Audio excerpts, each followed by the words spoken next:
அஸ்ஸலாமு அலைக்கும். Hi friends, எல்லோரும் நல்லா இருக்கீங்களா? எல்லோரும் நல்லா இருக்கீங்கன்னு நான் நம்புகிறேன். இன்ஷால்லா எல்லாரும் துவா செய்கிறேன். இன்றைக்கி புதினா சட்னி எப்படி செய்யணும்னு பார்க்கலாங்க. டேபிள் ஸ்பூன் எண்ணெய் ஊற்றிக்கோங்க. கடலைப்பருப்பு ஒரு டேபிள் ஸ்பூன் போட்டுக்கோங்க. வெங்காயம் ஒரு வெங்காயம் ஃபுல்லாக பெரிய வெங்காயம் கட் பண்ணி போட்டுக்கோங்க. சின்ன வெங்காயம் இருந்தாலும் போட்டுக்கலாம். 3 பச்சை மிளகாய் போட்டுக்கோங்க. ஒரு துண்டு இஞ்சி போட்டுக்கோங்க.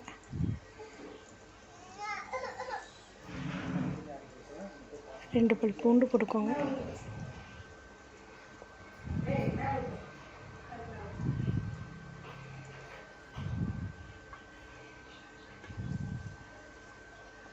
தேங்காய் ஒரு துண்டு.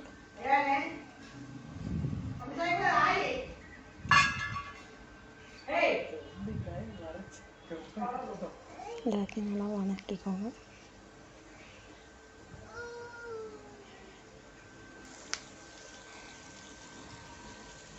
இதெல்லாம் வதக்கி எடுத்துக்கோங்க.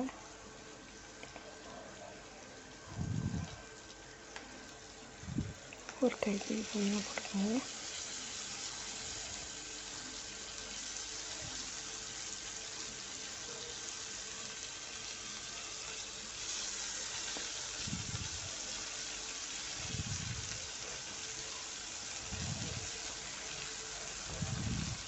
புதினா சட்டை உடம்பு நல்லா அரைக்கும். நல்லா எதுலையாக இருந்தாலும் சேர்த்து சாப்பிட்லாம். சப்பாத்தி, ரொட்டி, ப்ரெட்டு இந்த மாதிரி எல்லாத்துலேயுமே நம்ம சேர்த்து சாப்பிட்லாம். நம்ம ஜீரண சக்திக்கு அதிகமாக நல்லா சத்து.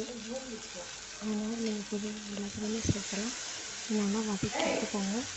இப்போ ஒரு 10 நிமிஷம் அப்படியே ஆற வச்சுருங்க.